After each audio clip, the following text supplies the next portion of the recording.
नयन बेटा, हमारा शॉल ले आना तो। हाँ अम्मा, लेके आते हैं, रुको कुछ घड़ी।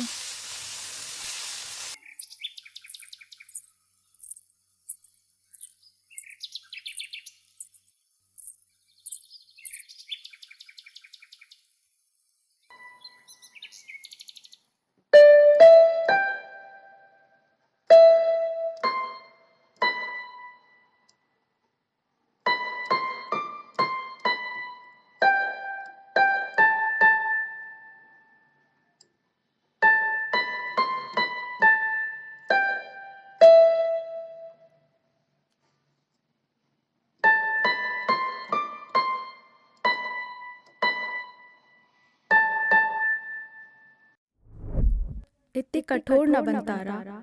उसने हमेशा तेरे लिए लिखा है, एक बार पढ़ तो ले। हम जानते हैं तुझ पे क्या बीत रही है, लेकिन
नयन बेटा,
कहवा खोए हुए हो? लगता है पोखरे से मिलने आए थे। अरे तुम कब आई? बस अभी, जब तुम मन ही मन मुस्किया रहे थे और इस पोखरे को देख के बतिया रहे थे।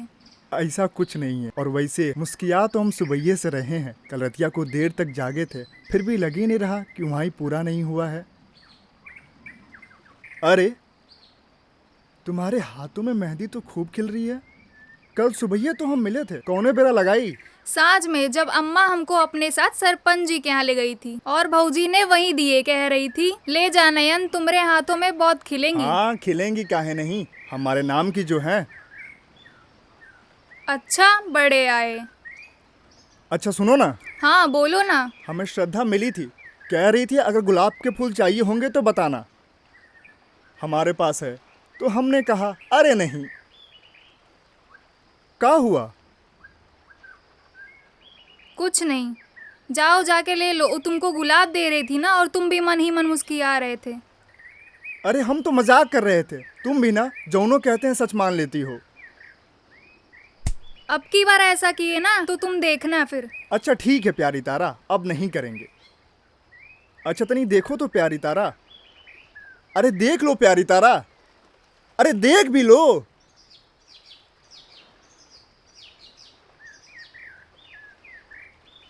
प्यारी तारा ये लो।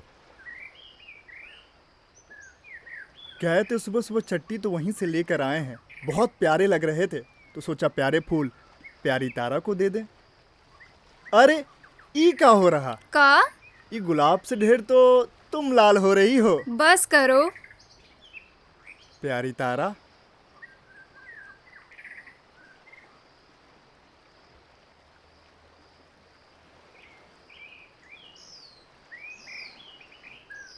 अरे बाप रे, एक बतिया तो हम बात बात में भूल ही गए।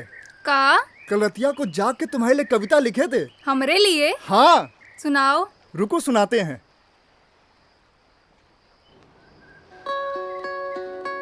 मेरी प्यारी नैन, तुम्हारे लिए प्यार के कुछ शब्द बोल रहा हूँ। महकता रहे हमारा इश्क हमेशा, इसीलिए हवा में घोल रहा हूँ। ये जो तेरी मेहंदी की लाली है, लजाते हुए तेरे गालों से आई है। ये जो चांद इतना चमकता है, इसने तेरे चेहरे से रोशनी चुराई है। मुझे मालूम है प्यारी तारा, मैं तुम्हें बहुत सताता हूँ, बहुत चिढ़ाता हूँ। जब मैं तुम्हारे बालों में फूल लगाता हूँ, मानो जैसे किसी मंदिर में चढ़ाता हूँ। तुम मेरी जिंदगी की ऐसी हसीन कहानी हो। मैं ठहरा रेत सा, तुम गंगा का पानी हो। सूरज की पहली किरण सी चंचल तुम, और छन छन करती तुम्हारी छागल। मैं समझ नहीं पाता तुम्हारी आंखें ज्यादा खूबसूरत हैं या इनमें लगे काजल।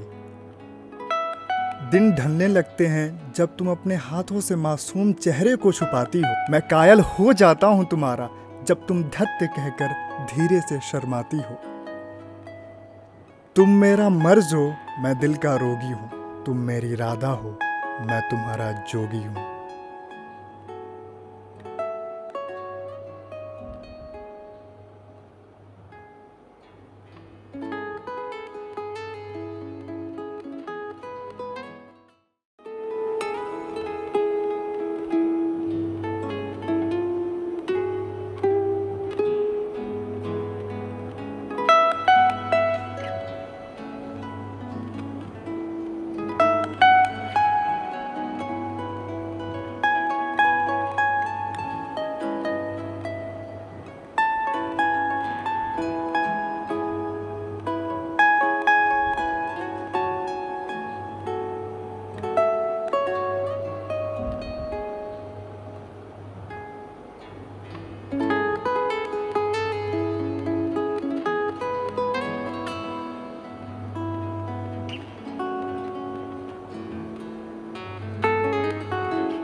तुम्हारे पाहुन तुमको जल्दी आने काहे नहीं देते?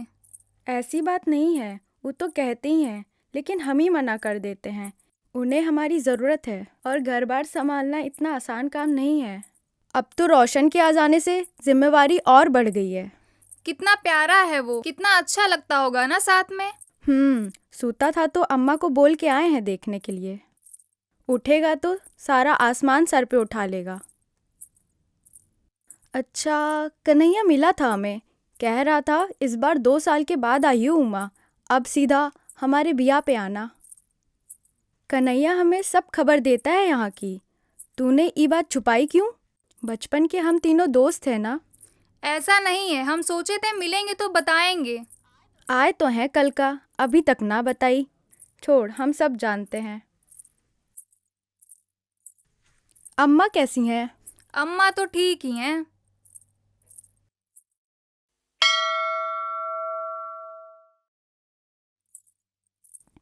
सुरेश भैया आ रहे हैं कल टाटा नगर से। तो भैया जब शहर से आएंगे तो एक आध हफ्ता रुकेंगे कि फिर तुरंत चले जाएंगे? तू तो जानती है वो ज़्यादा रुकते नहीं। वो तो भौजी हैं। फ़ोन पे बात करते करते रोने लगी।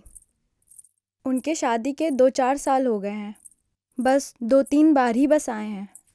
हमार तो ये सुनते ही सीना भारी हो जाता है। पता नहीं भौजी कैसे रह लेती हैं। कन्हैया को बोले हैं जाने से पहले अम्मा को ये ना बताए कि 1 साल के लिए जा रहे हैं। क्या हुआ? कन्हैया कहाँ जा रहा है? सुरेश भैया के साथ। वो भी कमाने जा रहा है। अम्मा बाबूजी को सबको मना लिया है। हमें लगा तारा तुम्हें पता होगा।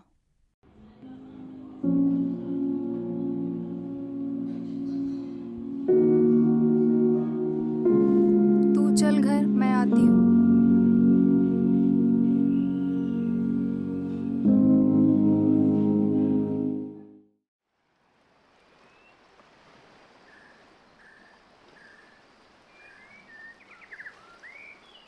क्या हुआ प्यारी तारा? हम बोले कि सांझ में मिलते हैं, फिर ऐसा कौन सा बात हुआ कि तुरंत ही आने को बोली? तुम्हें नहीं मालूम कौन बात है? अरे अब हमें कैसे पता होगा प्यारी तारा? पता होता तो हम पूछते कहाँ हैं। तो तुम सुरेश भैया के साथ शहर जा रहे हो? वो हम तुम्हें बताने वाले थे। कई बार सोचे कि कह दे, लेकिन ये सोच के डर जाते थे कि कैसे कहें। तुम इतना खुश रहती हो, और अगर हम बता देते तो तुम्हारा चेहरा उतर जाता, और वो हम कभी नहीं चाहेंगे प्यारी तारा। बीच में जब अम्मा बाबूजी को बताया तो अम्मा खूब रोई और हमें मनाने की कोशिश की कि हम ना जाएं। फिर बाद में बाबूजी ने उनको समझाया, तब जाकर वो शांत हुई। अम्मा की वजह से हम और सोच में पड़ गए थे कि तुमसे कैसे और कब कहें ये सब, लेकिन ये नहीं सोचे थे कि तुम्हें कहीं और से पता चलेगा। ये हम कभी नहीं चाहेंगे प्यारी तारा।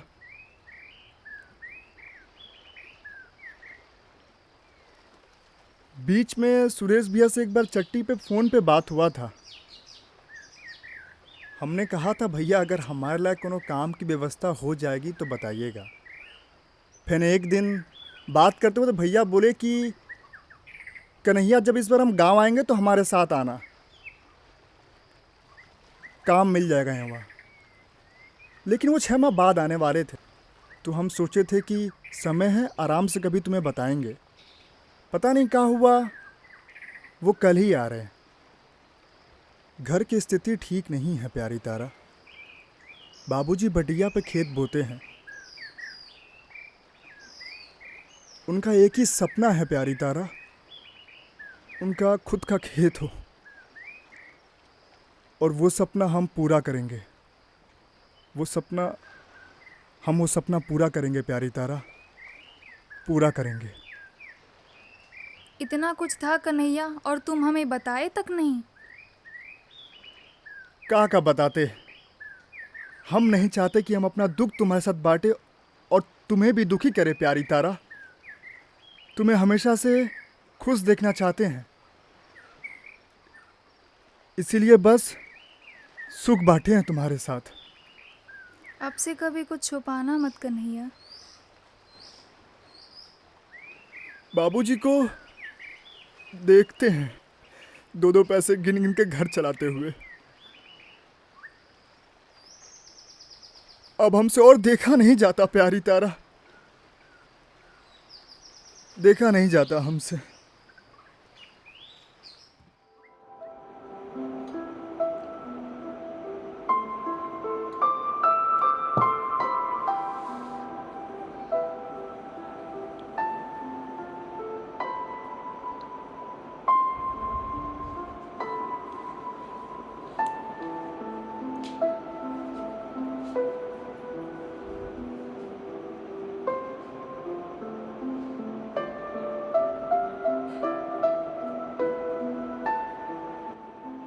कन्हैया, कन्हैया।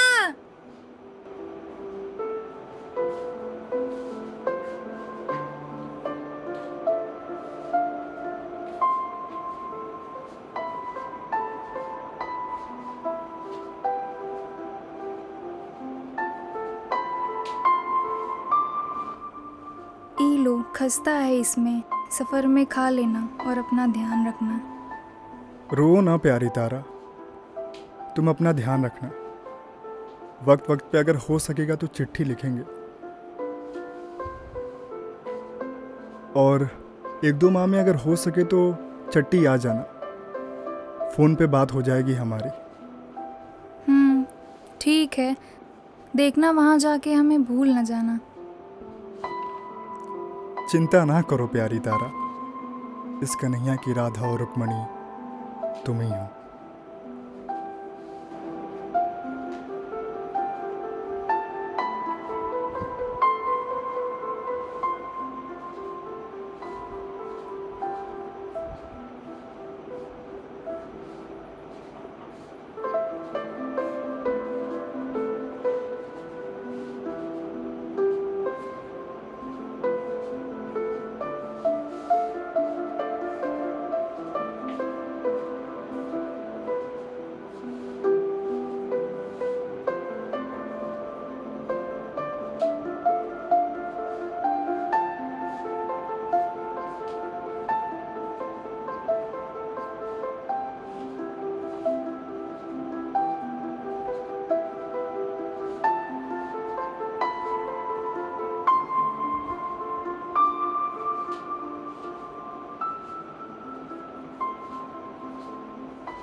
बस कर तारा, इतना क्या सोच रही है उनके बारे में? आ रहे हैं ना आज, बस भी कर।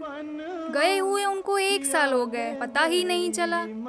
जाड़ा से फागुन आया, फागुन से चैत, चैत से वैसाख आया और वैसाख से ज्येष्ठ। वक्त ऐसे गुजरा मानो सर्द हवा का एक झोंका हो।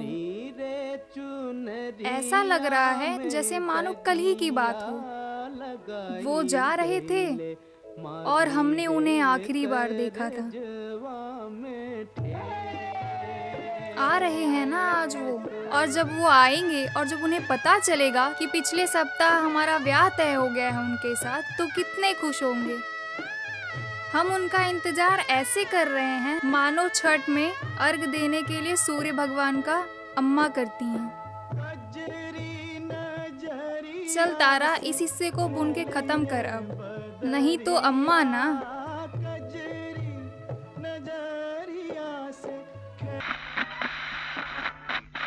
नमस्कार। अभी अभी खबर आ रही है कि टाटा नगर से मुगलसराय आ रही इस्तूपा एक्सप्रेस का एक मालगाड़ी के साथ गया जंक्शन से पहले टकराव हो गया, जिसमें 256 लोगों की जान चली गई और 840 से ज्यादा लोग घायल हैं। 6 एनडीआरएफ की यूनिट, 200 डॉक्टर, 150 एम्बुलेंस घटनास्थल की जगह पर।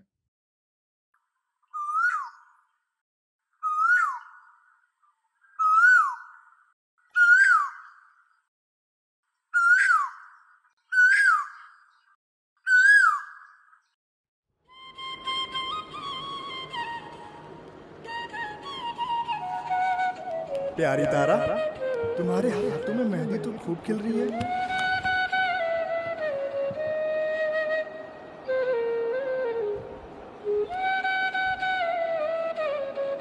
अरे ई क्या हो रहा? ये गुलाब से ढेर तो तुम लाल हो रही हो।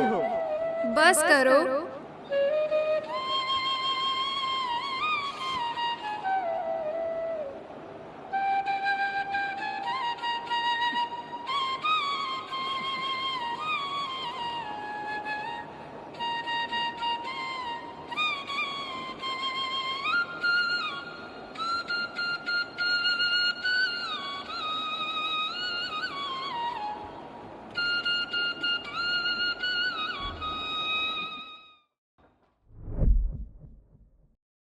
नयनतारा, कन्हैया ने ट्रेन के लिए निकलने से पहले कमरे पर ये छोड़ दिया था। अगर मुझे पता होता ऐसा कुछ होगा तो मैं उसे कभी जाने नहीं देता। भगवान ने उसको हम सबसे छीन लिया। कन्हैया, इतनी खूबसूरत मैं थी नहीं जितना तुमसे मिलने के बाद हो गई थी। मैं कभी घर से सज सवर के निकलती थी तो आईना नहीं देखती थी, क्योंकि तुम्हारी आंखें बता देती थी कि मैं कितनी खूबसूरत लग रही हूँ। तुम्हारी वो कविताएं मुझे आज भी याद हैं जो बताती थी कि तुम्हारी ज़िंदगी में मेरी कितनी अहमियत थी। जैसे तुम समंदर और मैं तुम्हारी लहरें, दोनों एक दूसरे से मिलकर ही किनारा पाते थे। कन्हैया, आज मैं वहीं खड़ी हूँ जहाँ मुझे तुम छोड़ के गए थे। तालाब को देखती हूँ तो सोचती हूँ इन्हें आंसुओं से भर दूँ, क्योंकि कभी न कभी इनमें से भी पानी खत्म हो जाएंगे, जैसे मेरी ज़िंदगी से खुशियाँ खत्म हो गई। कभी कभी मुझे लगता है जैसे किसी ने खूबसूरत गुलाब का पौधा लगाया और छोड़ दिया रेगिस्तान में सूखने के लिए। कभी कभी लगता है किसी ने कागज़ की नाव बनाई और छोड़ दिया तूफान में तैरने के लिए। शिकायतें तो बहुत हैं तुमसे, लेकिन कैसे करूं, तुम इतने दूर जो हो। आवाज़ तो छोड़ो, मेरे जज्बात भी तुम तक नहीं पहुंच पाएंगे। कन्हैया, अब पहले जैसी मेरे हाथों में मेहंदी भी नहीं खिल पाएंगी। ये रुक्मिणी अब अपने कन्हैया से कभी नहीं मिल पाएगी। ना मैं राधा बन सकी और ना ही रुक्मिणी। जो मैं पहले थी वही आज भी हूँ, तुम्हारी प्रेमिका।